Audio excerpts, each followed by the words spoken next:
시간 찬송가 98장 같이 찬양하시겠습니다. 찬송가 98장 주 예수 내가 알기 전 같이 찬양하시겠습니다.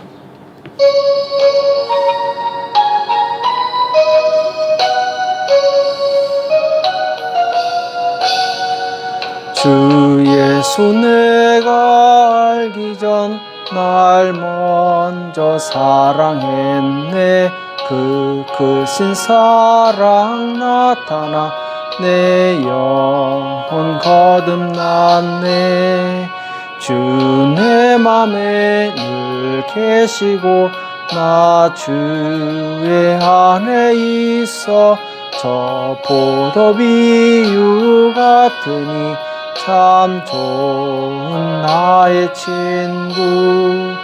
내 친구 되신 예수님 날 구원하시려고 그 귀한 몸을 버리사 내 죄를 대속했네. 나 주님을 늘 믿으며 그 손을 의지하고 내 몸과 마음을 바쳐서 끝까지 충성하리. 내 진실하신 친구여 그 은혜 내려주사 날 항상 보호하시고 내 방패 되옵소서. 그 풍성한 참 사랑을 네 능히 끊을 소냐. 날 구원하신 예수는 참 좋은 나의 친구. 이 시간 다 같이 기도하시겠습니다. 살아계신 하나님 아버지, 이 새벽에 저희들을 불러주시고 하나님 앞에 나올 수 있도록 은혜 주심을 감사합니다. 하나님, 우리가 하나님 앞에서 진실하고 정직하게 살기 원합니다. 주님께서 기뻐하시는 복된 삶을 살 수 있도록 우리를 붙들어 주시옵소서. 날마다 우리에게 말씀하여 주시옵시고 하나님의 말씀을 배우게 도와주시며 예수 그리스도의 그 형상에 이르기까지 주님, 우리가 해산의 수고를 아끼지 않을 수 있도록 주여 역사하여 주시옵소서. 오늘도 우리 주시는 말씀을 듣기 원합니다. 주님, 우리에게 말씀하여 주시옵시고 깨닫는 은혜가 있도록 도와주시옵소서. 이 시간 주께서 함께해 주실 것을 믿고 감사하며 예수님의 이름으로 간절히 기도합나이다. 아멘.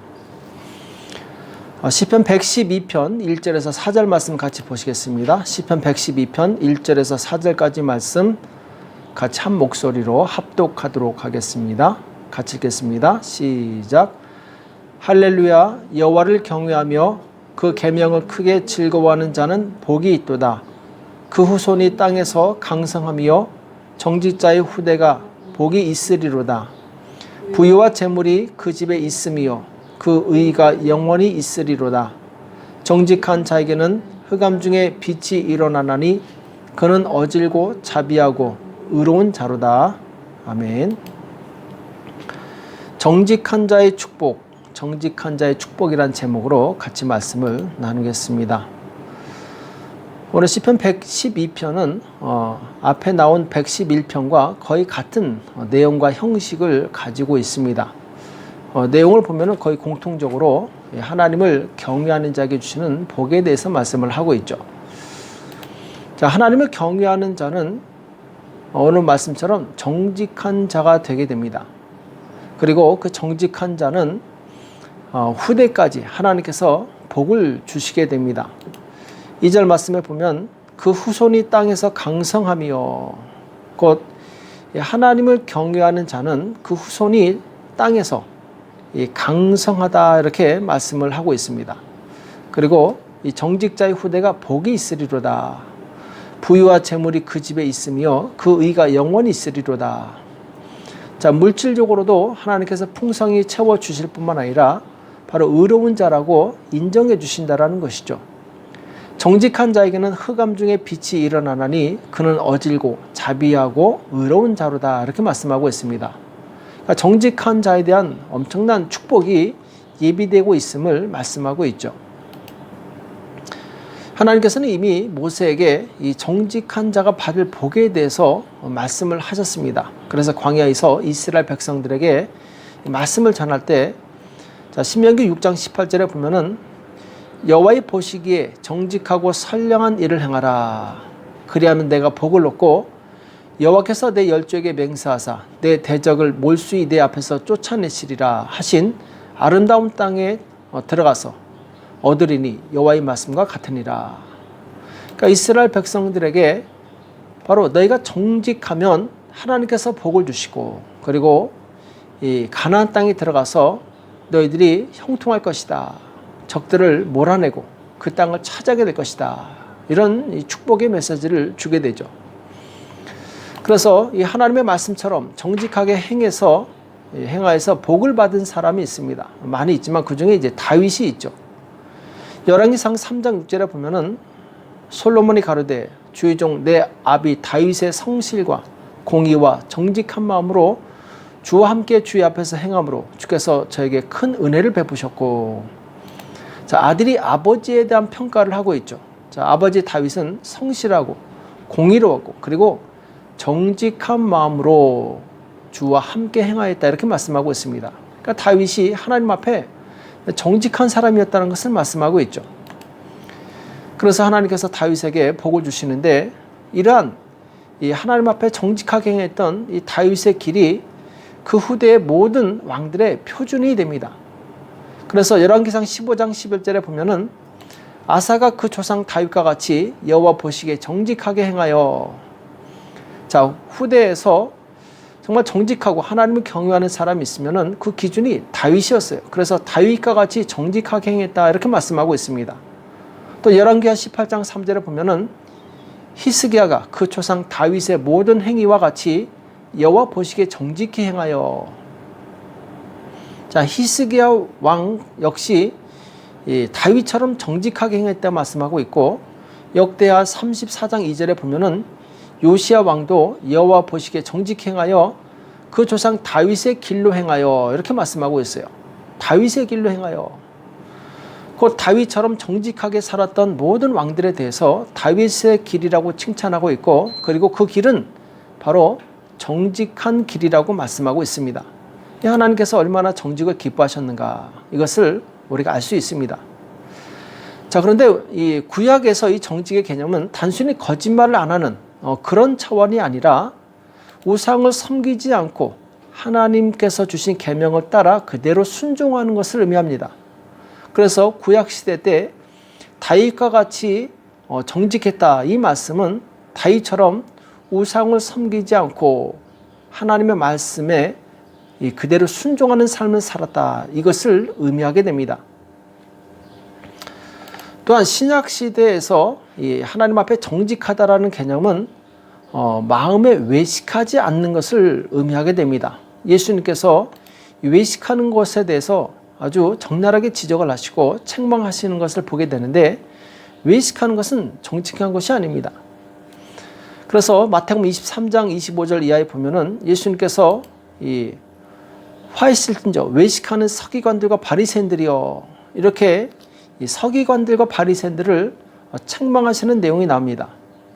그들에게 뭐라고 말씀하시냐면은 잔과 대접의 겉은 깨끗이 하되 그 안에는 탐욕과 방탕으로 가득하게 하는도다. 자, 이들은 종교 지도자였음에도 불구하고 이 겉과 속이 달랐습니다. 겉으로는 거룩하게 보였지만 속으로는 이 탐욕과 방탕으로 가득했다라는 것이죠. 소경된 바리새인들아, 너는 먼저 안을 깨끗이 하라. 그리하면 겉도 깨끗하리라. 화 있을진저 외식하는 서기관들과 바리새인들이여, 회칠한 무덤 같으니 겉으로는 아름답게 보이나 그 안에는 죽은 사람의 뼈와 모든 더러운 것이 가득하도다. 이와 같이 너희도 겉으로는 사람에게 옳게 보이되 안으로는 외식과 불법이 가득하도다. 이렇게 말씀하고 있습니다. 그러니까 예수님께서는 이 겉과 속이 다른 것, 겉으로는 거룩하게 보여도 속으로는 온갖 탐욕과 죄악이 가득한 것에 대해서 굉장히 미워하시고 이것을 큰 죄라고 말씀하고 계신 것을 보게 됩니다. 그러니까 왜 예수님께서 이렇게 이들을 미워하셨는가? 그들은 거짓된 입술을 가지고 있었고 또 두 마음을 품은 자들이었기 때문에 그렇습니다. 잠언서 12장 22절에 보면은 거짓 입술은 여호와께 미움을 받아도 진실이 행하는 자는 그의 기뻐하심을 받느니라. 이렇게 말씀하고 있습니다. 우리가 거짓된 말을 할 때 하나님께서는 그 사람을 미워하신다고 말씀하고 있어요. 하나님께서 얼마나 정직하고 진실한 것을 기뻐하시는 것을 알 수 있습니다. 그래서 이 외식이라는 것은 결국 자기를 스스로 속이는 것입니다. 그리고 자기가 자기를 속인 대가를 언젠가 받게 돼 있어요. 사도 바울은 갈라디아 교회 성도들에게 갈라디아 6장 7절에 나오죠. 스스로 속이지 말라 이렇게 경고하고 있습니다. 스스로 속이지 말라. 하나님은 만홀히 여김을 받지 아니하시나니 사람이 무엇으로 심든지 그대로 거두리라 이렇게 말씀하고 있어요. 그러니까 정직하지 않은 사람은 말하면서도 자신이 진실하지 않다는 것을 알고 있습니다. 이것은 그 무엇을 의미합니까? 자기 스스로를 속이는 것이죠. 그리고 하나님을 속이는 것입니다. 이 거짓된 사람은 결국 이 거짓의 열매를 맺고 거짓 열매를 맺는 그런 사람들은 하나님께서 도끼로 찍으신다고 말씀하고 있어요. 누가복음 3장 9절에 보면은 이미 도끼가 나무 뿌리에 놓였으니 좋은 열매 맺지 아니한 나무마다 찍혀 불에 던지우리라 이렇게 말씀하고 있습니다.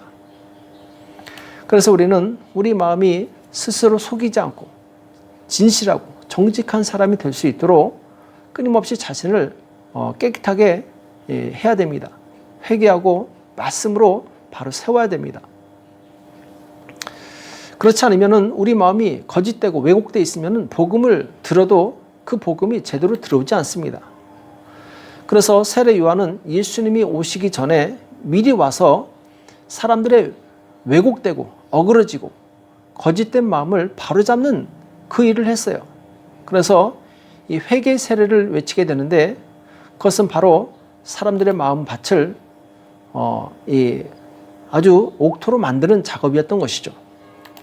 그러면서 세례 요한은 사람들이 나와서 우리가 어떻게 하면 좋겠습니까? 우리가 무엇을 해야 되겠습니까? 이렇게 물었을 때 바로 정직이 무엇인가에 대해서 분명히 실질적으로 말씀하게 됩니다. 그래서 누가복음 3장 11절에 보면은 옷 2벌 있는 자는 옷 없는 자에게 나눠줄 것이요 먹을 것이 있는 자도 그렇게 할 것이니라고.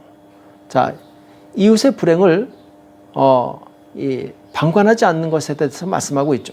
또 12절에 보면은 세례를 받고자 하여 와서 가라되 선생이여 우리는 무엇을 하리까 하며 자, 세리들이 세례 요한에게 물어봅니다. 이때 세례 요한은 가로되 정한 세 외에는 늑징치 말라 하고, 그러니까 정확하게 부여된 세금 외에 더 이상 받지 말라는 것이죠. 그리고 14절에 보면은 군병들이 와서 물어봅니다. 우리는 무엇을 하리까? 이때 세례 요한은 사람에게 강포하지 말며 무소하지 말며 받는 줄을 족한 줄로 알라 이렇게 얘기하게 됩니다. 사람들에게 힘이 있다고 그 힘을 함부로 쓰지 말라는 것이죠. 그리고 받는 것을 족하게 여기고 그것이 아무리 적다 하더라도 사람들한테 갈취하지 말라는 것이죠.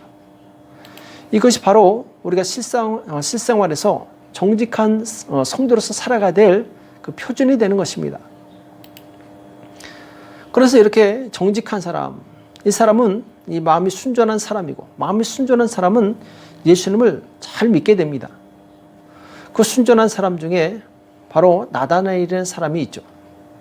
요한복음 1장 47절에 보면은 예수께서 나다나엘이 자기에게 오는 것을 보시고 그를 가리켜 가라사대 보라 이는 참 이스라엘 사람이라 그 속에 간사한 것이 없도다 이렇게 칭찬하시는 내용을 보게 됩니다. 나다나엘이 예수님을 바로 믿을 수 있었던 그 비결은 어디 있었느냐? 그는 순수한 사람이었다라는 것이죠. 그 마음이 왜곡되지 않고 정직하고 진실한 사람이었기 때문에 예수님께서 말씀하실 때 바로 그 말씀을 받아들이고 예수님을 구주로 영접하게 됩니다. 그리고 예수님의 제자가 되죠. 마음이 정직한 사람은 좋은 마음밭을 가진 사람입니다. 이런 사람에게 복음의 씨앗이 뿌려지게 되면 30배, 60배, 100배의 열매를 맺히게 되죠. 그래서 시편 84편 11절에 보면은 여호와 하나님은 해요 방패시라 여호와께서 은혜와 영화를 주시며 정직히 행하는 자에게 좋은 것을 아끼지 아니하실 것임이니라 이렇게 말씀하고 있습니다. 우리가 하나님 앞에 정말 정직하고 진실하고 하나님의 뜻대로 산다면 하나님께서는 조금도 아끼지 아니하고 좋은 것을 우리에게 주신다고 약속하셨습니다. 이 약속의 말씀 믿으시고 정직한 사람이 되시길 축복합니다. 예전에 한국에서 교사 생활을 하시다가 미국으로 이민 가신 분의 이야기를 들은 적이 있습니다. 자, 이분은 미국에 가서 마땅히 할 것도 없고 고민하다가 세탁소를 시작했다고 합니다. 작은 세탁소를 시작했는데 일이 너무 힘들고 그리고 이 자존심이 상해서 여러 번 이 세탁소를 그만두고 싶었다고 합니다. 그러나 참고 조금만 더 견디자 하고 지냈는데 자, 어느 날 손님이 맡긴 이 옷에서 무려 $2,700가 나온 것을 보게 됩니다. 그 순간 달콤한 유혹이 다가왔지만 그는 하나님을 생각하면서 이 정직한 사람이 돼야지 하면서 이제 이것을 그대로 가지고 있다가 그 옷 주인이 왔을 때 다시 돌려주었다고 합니다. 자, 그리고 나서 입고 있었는데 어느 날 다시 그 손님이 와가지고 어떤 제안을 하게 됩니다. 무슨 제안이냐? 자기 회사에 큰 세탁 공장이 있는데 이것을 운영해 달라는 것이었어요. 알고 봤더니 그 사람은 어느 항공사의 부사장이었던 것이었습니다. 정직한 경영인을 찾고 있었는데 마침 그 사람을 만났던 것이었죠. 하루아침에 이 사람은 동네 작은 세탁소 주인에서 무려 직원이 700명이나 되는 큰 이 세탁소의 세탁 공장의 사장이 됩니다. 자, 이것은 정직의 힘이 얼마나 큰가를 우리에게 보여주고 있습니다. 평상시 정직한 사람이 어떤 순간이 왔을 때, 유혹의 순간이 왔을 때 그것을 이기고 그 정직함을 드러낼 수 있습니다. 잠언서 12장 19절에 보면은 진실한 입술은 영원히 보존되거니와 거짓 혀는 눈 깜짝일 동안만 있을 뿐이니라 이렇게 말씀하고 있습니다. 이 말은 거짓되고 눈앞의 이익만 바라보는 사람은 잠시 행복하고 끝나지만 정직한 사람은 당장은 손해보는 것 같지만 결국에는 인생에서 더 큰 것 그리고 더 값진 것을 얻는다는 교훈을 우리에게 보여주고 있습니다. 오늘 우리는 예수님께서 정말 진실하게 행하셨던 것처럼 나 또한 정직하고 진실한 성도가 되어서 세상에서 빛과 소금의 삶을 사는 저와 여러분이 되시길 예수님의 이름으로 축복합니다. 기도하겠습니다. 살아계신 하나님 아버지, 오늘 우리에게 말씀해 주심을 감사합니다. 하나님, 정직한 자가 받을 축복에 대해서 우리가 배웠습니다. 하나님, 우리가 입술로만 하나님을 경외하는 것이 아니라 정말 마음 중심으로 하나님을 사랑하며 경외하게 도와주시옵시고 하나님의 뜻대로 살 수 있도록 역사하여 주시옵소서. 오늘도 기도할 때 성령께서 역사해 주실 것을 믿고 감사하며 예수님의 이름으로 간절히 기도합나이다. 아멘. 오늘 말씀 기억하시면서 하나님, 정말 내가 평생에 정직한 자가 되어서 이 세상에서 빛과 소금의 역할을 감당할 수 있도록 축복해달라고 나라와 민족을 위해서 교회와 가정과 자녀를 위해서 이 시간 합심해서 간절히 기도하겠습니다. 기도하겠습니다.